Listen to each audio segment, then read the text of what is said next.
Welcome to a very special episode of the magazine. Today we're joined by David Fauteux, who is our producer, director, cameraman, does everything. His granddaughter, Emily Fauteux. Welcome, Emily. And also today we're joined by my granddaughter and my co-host, Alana Murphy. Welcome, Alana. And our episode today is a very special one. We're here with Terry Crips, who is the animal control officer for the town of Fairhaven, and we're here at the animal shelter. So we're going to get right started with our great interview. Welcome, Terry. Thank you. Thank you for having me. And Emily is going to ask you your first question. Great. What's it like being an animal control officer? Being an animal control officer, it's I like it because I never know what the next moment's going to bring. I could have days where we never say the Q word, quiet, because if you ever say it's quiet, we get bombarded with calls. I never know what the next moment's going to bring. My job here is kind of unique as far as animal control goes, because not a lot of towns have their own shelter. I think Swansea has one, Lakeville has one, but in the area they generally contract out to other shelters. And anyone that knows me, and Charlie can verify this, I would not do this job unless I could run the shelter too, because I get to see the dog that I get that's been neglected, abused, one that's just not wanted anymore, one that's lost, and I get to see them all the way through to go to a loving home, and that's the best part of the job.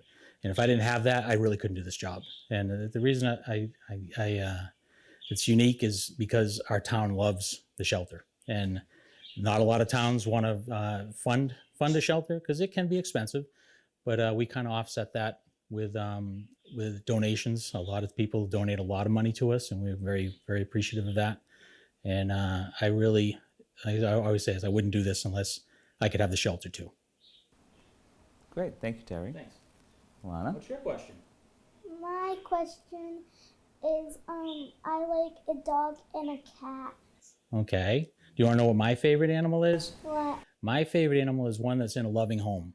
I don't care what it is, as long as even a snake. I don't like snakes. Everyone knows me, knows I don't like snakes. I like everything else, but I don't really like snakes. But even snakes, I want to see in a loving home. Any dog or cat. As you can hear the parakeets in the background, and parakeets, we can, as long as we can find them a loving home, that's my favorite animal. Good answer, huh? I saw a snake before with him. Oh yeah. Did Grandpa scream and run away? It was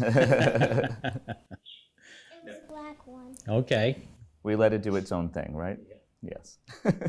So, Terry, can you tell us some of the day-to-day operations here at the shelter? Like I was just saying, day to day, I start off the day usually about 7:30, and I come in, get the volunteers rolling, make sure they have everything they need to take care of the animals. I couldn't run the shelter without the volunteers. Then I work on getting vet appointments for all the animals, making sure they're all vetted, that no animal's going to leave here unless they've been cleared by a vet. And then they would work on getting them all homes. Like I said, that's a unique part of being an animal control officer. A lot of animal control officers don't have to worry about that stuff, but I have two full-time jobs that I wouldn't have it any other way. Yeah, day to day, I can get calls for lost dogs. I was just out looking for a lost dog. I get calls for just about anything. Dogs in a hot car, dogs in a cold car, dogs being left out, lost cats, lost dogs. There's no limit to what I could do day to day. It's like I said, I never know what the next moment's going to bring. Sure. And you mentioned volunteers. How does one become a volunteer here? You have to be 16 years or older. We have ages from 16 all the way up to about, trying to think of what Papa is. He's got to be upper 70s. Okay. And but he still comes in, and but volunteers come in. I couldn't run the shelter without volunteers. It would be just way too much work for me. The volunteers come in and they take care of the animals. They feed them, clean them, spoil them, play with them. They have all kinds of fun with them, and it's very important because of socialization. When you take them out of a home environment, you want them to have as much people contact as you can. So we during COVID, we had to let all our volunteers go, Okay. which was tough. It was just me and Alexis, my partner, and her and I had to run the shelter and take care of animal control stuff. And the exact opposite happened what I thought would happen when COVID struck. I thought we would get packed, and it seems that since everybody was home, they all wanted animals, so our numbers dropped. So we had to do it without the volunteers, and I gotta tell you, it made me appreciate everything that they do, because I had to do everything that they do plus be in animal control. So I really, my volunteers are the backbone of this operation here. And has it picked up now a little bit more? Yeah, we have the volunteers are slowly coming back. We're working on getting our numbers up, but still we don't have many animals, which is a good thing to have. This is one of those jobs where you try and work yourself out of a job, right. And having an empty shelter is what we strive for. And so it's picking up. It's picking up. We just I never know when the phone rings. It could be someone that's unfortunately a lot of times it's like health issues. They can't care for an animal, and so they'll call us up, and that's what we're here for. We're here for it. And I never look down on people who do that, and because there are people out there when they don't want an animal, they'll just let it go. And bunnies are a big thing. After Easter, we get a lot of bunnies that are just dumped, and I always tell people, don't get them an Easter bunny or an Easter chick, because whenever you do that, you have them for Easter, you're in a shelter by Mother's Day, and that's my favorite saying on that. But I don't look down on people like that. They're coming in hard times. They can't afford or can't afford or don't have the time for an animal, and I can appreciate that. And at least they have a safe spot to bring their animals. Exactly. We've had animals dumped over our fence. We've had animals put in carriers outside of our front door. At least they made it here. Look at the good thing. At least they weren't dumped in the woods, and which does happen. And unfortunately, in this job, I have it's kind of a double-edged sword. I get to see people at their worst, but I also get to see people at their best. Mm-hmm. There's been some cases that have happened in Fairhaven that have made the news that are horrific. I won't go into details, but people that do things to animals, they don't see them as a living, breathing thing like us. Mm-hmm. And I get to see people like that, which is not the good part of the job. But when I first came back here almost 4 years ago now, believe it or not, I had 13 leaks in my roof here, and it was blowing out electricity and everything. And went to the town, said, "Hey, is there any money for this?" And no, there's no money for that. So I turned to the public here, and we had a fundraiser here. We needed $4,700 to fix the roof, and in 3 hours we raised $8,000. Wow. We had one woman that came in, walked through the crowd, handed a $1,000 check to my volunteer, and walked away. Of course, I chased after her, and that deserved a hug. And it was before COVID, but that deserved a hug, and $1,000, and she didn't want any credit for it at all. Not that, and that's the definition of a true hero right there. Absolutely. And she, like I said, I couldn't do it without this town. This town is, every time I've asked for help for this town, they're here. We had two, I could tell you story after story of people at their best, but we had 2 hounds that tested positive. Whenever you do it's called a quad test mm-hmm. on a dog, they test for 4 tick-borne diseases. There's Lyme, heartworm, and 2 other ones I have a hard time pronouncing. But the heartworm, that's $1,800 a dog to test to treat. That's not cheap. We charge $300 for adoption. So we asked our residents for help, mm-hmm. and so we needed about $4,000 or $5,000 for the neutering and all the shots and the treating of the heartworm. And inside of 3-4 days, I think we had almost $10,000. Wow! And we utilized that money to do some renovations here in the shelter. We put a ramp in for our volunteers and our visitors that are wheelchair bound, and put a ramp so they have full access to the shelter. And we put a ramp out. We put a deck out the back so they can get around there without going through the mud. And we use that money for that. And yeah. So it's fully accessible shelter. Fully accessible. Yeah, it really is. And it wasn't when I took over. And we're working on getting some money to put a handicap spot out there. But you say money's tight right now. So we're working on it. We're working on it. That's great. So what's the process of adoption if someone wanted to come in and adopt a pet? We don't do same day adoptions. We don't do adoptions online or do applications online. And I do that on purpose because you see so many of these agencies where they see a picture of a dog that's down in Alabama, down in wherever, North Carolina, say, hey, come on up and, give us the money and we'll have this dog shipped up to you. You're doing a lifetime decision on a picture. Right. And you can't do that. And I always tell people, if you took a look at a picture on these dating apps, would you say, hey, come on up here, I'm going to marry you tomorrow? Right. No, you wouldn't. And we want people to come in and actually meet the animal and see if it's a good fit. And then I take a look at their schedule. If they're working, 10, 12 hours a day, is having a dog a good thing? No. If you're going to leave the dog alone 10, 12 hours a day, that's not the type of animal for you. And I get some people mad at me. Yeah. But as long as the animals are taken care of, that's my For safety. But they fill out an application, and then we'll take a look at them, take a look at the best fit, whatever the best fit is. If they had animals in the past, do their animals go to the vets? Mm-hmm. Having an animal is not cheap. Right. It's very expensive. Just going in and saying hi to a vet, you're talking $200 right. just to say hi to them, just to get to them, and it can be expensive. We have one that has health issues. We have animals that come in here that have diabetes and stuff like that. Can you afford that? And that's one thing we look at and make sure it's a good fit. And if it's a good fit, then our prices are still lowest, around $200 for a cat and $300 for a dog. That's our biggest thing, and making sure it's a good match. Sure. You mentioned before that you had an event in the past. Are any events coming up? Or Absolutely. Yeah. We're having our used to be our annual yard sale, but we're having we couldn't have it last year, and the famous 3 words, because of COVID. Right. But we're having our yard sale. We have about 2 years of donated items. People donate some great stuff to us, and a lot of times we can use it. But I would much rather see the money go to funds where we can make renovations to shelter, pay for vet bills, and things like that. So we have a lot of stuff that's brand new, slightly used, and we'll convert that money into our vet bills. Oh, great. So we're having that May 22nd. It's a Saturday, and it's from 11 a.m. to 2 p.m. So about 3 hours, and we're going to have it.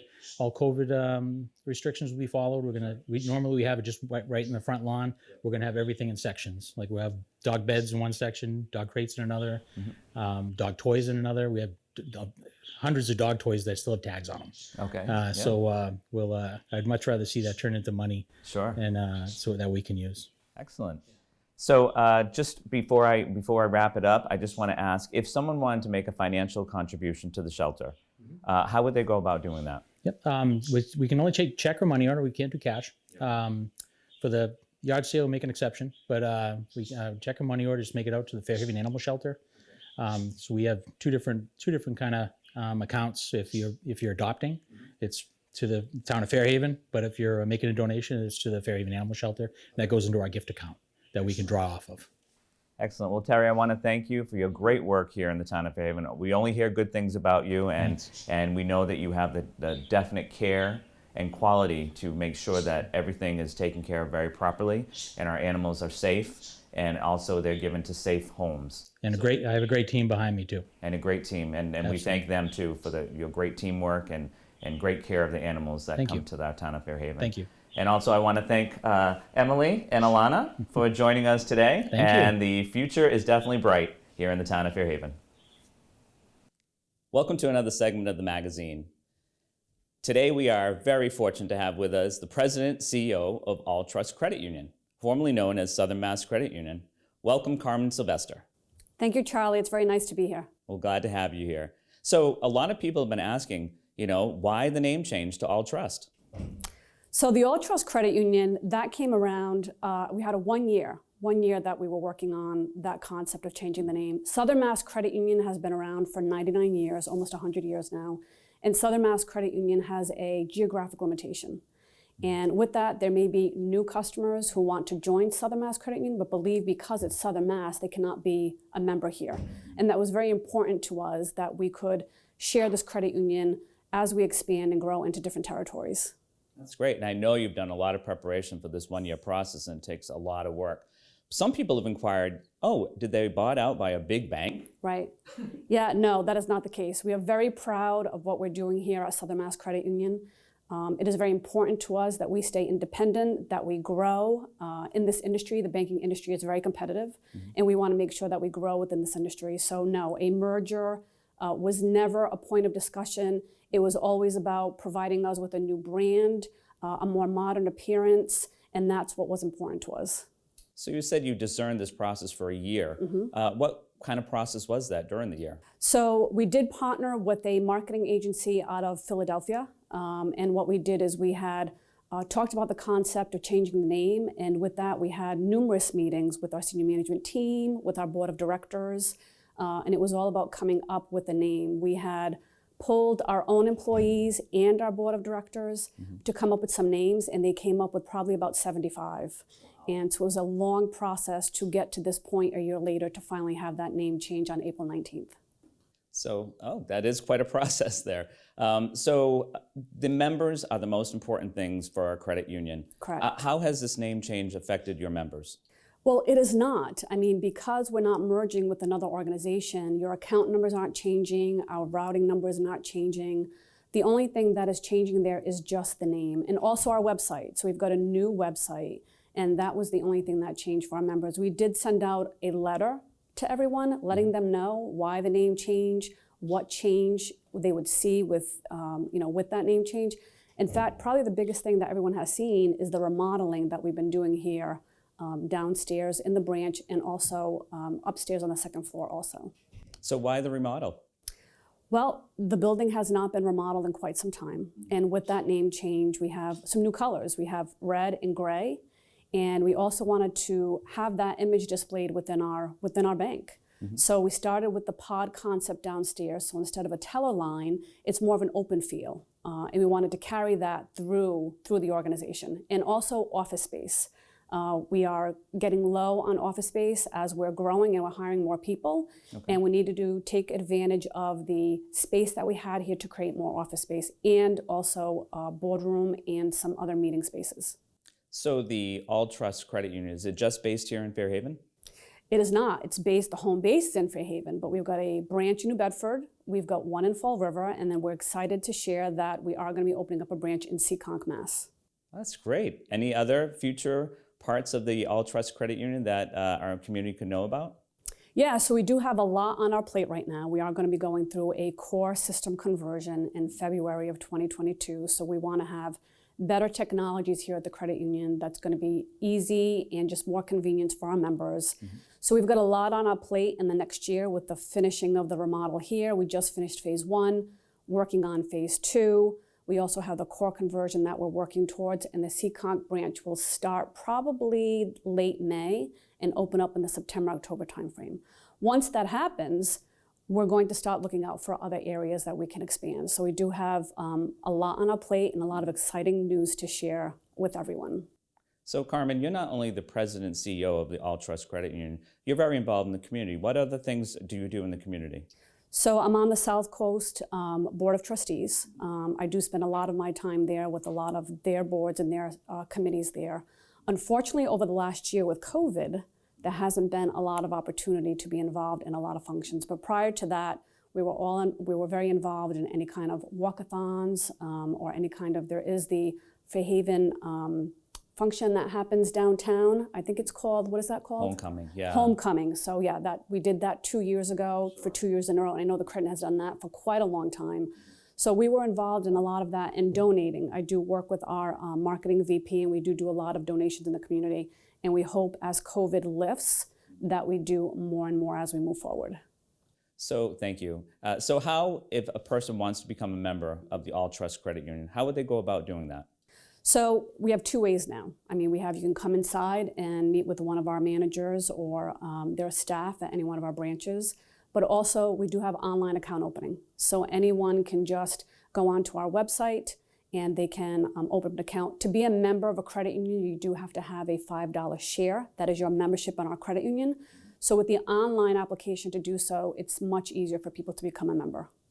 And how would they go about getting online? What is the online website? It is alltrustcu.org. Excellent.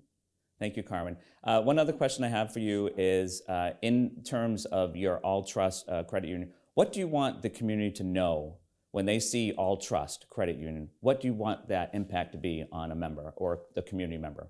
So we thought about that a lot, and the reason that we came up with Alltrust is we wanted to combine two words, and that's what we did. We wanted one word, so we combined all and trust to connect that. And with that, we've created a new mission, vision statement, core values, and trust is a big word, and we want to let members and future customers know who will be members that it's very important to us that we do the right thing. When there is a situation that arises, that we're looking into it, that there's going to be a learning experience, getting the proper replies and answers for our members, listening to our members, and always trying to make things more convenient, more efficient. And that's the track that we've been on for the last couple of years, and that's going to be our promise that we will continue to do that as we move forward. So Carmen, you mentioned some of your core values for Alltrust Credit Union. What are the core values of Alltrust Credit Union? Yeah, so a few of them are dedication. It's very important that we're dedicated to what we do here. And our vision is always looking forward for new conveniences, new systems, resourcefulness. If we don't have an answer, that we go looking for that answer or getting the information that we need back to our membership. It's integrity, and that goes back to that name Alltrust, is integrity. And making sure that we're doing the right things for the right reasons, not only for the membership, but also each other, our colleagues. It's very important to us. Excellent, thank you. And I know that we've heard some ads on Fun 107 and different radio stations talking about the Alltrust Credit Union logo and name change. And we're really hearing good things about you in the community, Carmen. And I really want to encourage you to keep the name Alltrust going out there. Yes. and letting people be assured that Southern Mass Credit Union is still the same credit union. The name change is to broaden that and to show these core values that you're trying to exhibit here. So I compliment you and commend you on your great work and mission for Alltrust Credit Union. And what's the future? What's the future for Alltrust Credit Union? Thank you. Well, the future for us is going to constantly grow and look for new opportunities and new conveniences. And of course, IT is not going to go away. Technology is not going to go away, and that's going to be very important with what we do here. So we've started on this journey, and it's only the beginning, and we will continue on this journey. Great. Well, you've got a great journey ahead.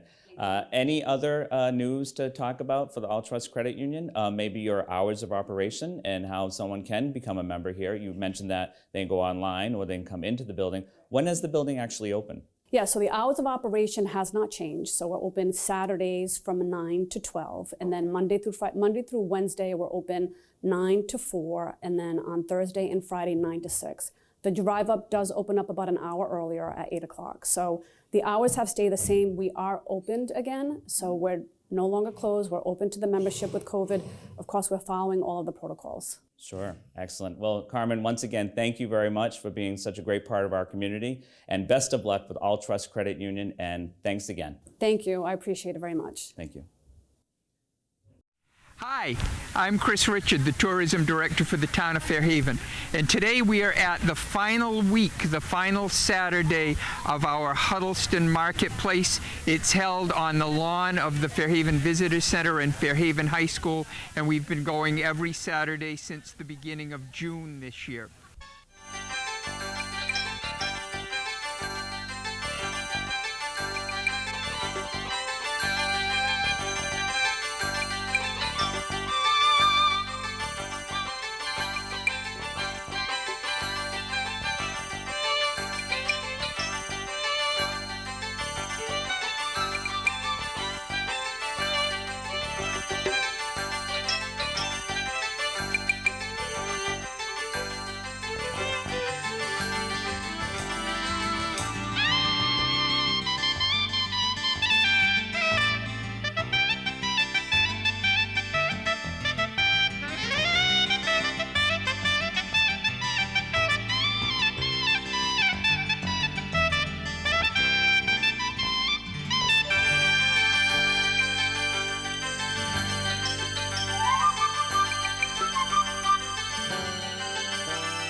Marketplace, the last one of the season, and it's been a great year.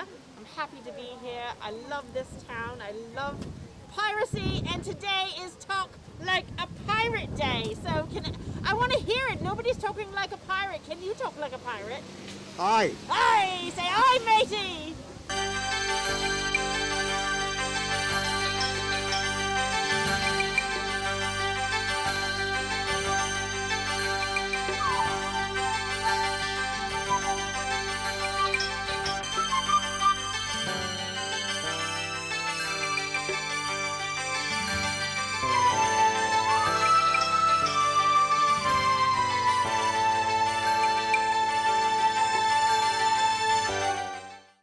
The marketplace itself is 3 years old.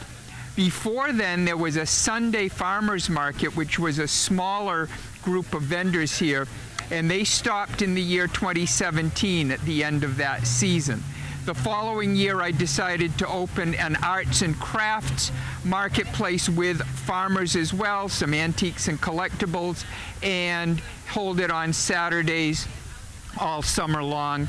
So we began the Huddleston Marketplace. It started relatively small the first year. Last year was a great season. We were having 35 to 45 vendors set up each week, lots of people coming to shop.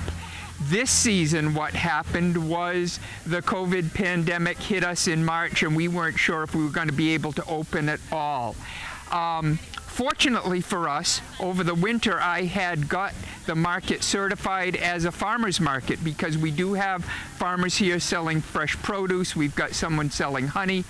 And with that designation, once the governor came up with a plan, an opening plan for businesses, farmers markets were considered essential. And so we were allowed to open from the very first week in June on. We had lots of extra vendors sign on this year because many of the other crafts fairs and markets were closed this summer. And so we've had a very, very good season here. We've had 50 to 55 coming to set up each week. And today on our last week, we had 66 vendors sign up, and you'll see some examples of the beautiful things that they sell here. Quite a variety of things, from crafts to jewelry to fresh vegetables to food products that are made locally. So we're looking forward to doing this again next year in 2021, and I hope you'll be able to join us.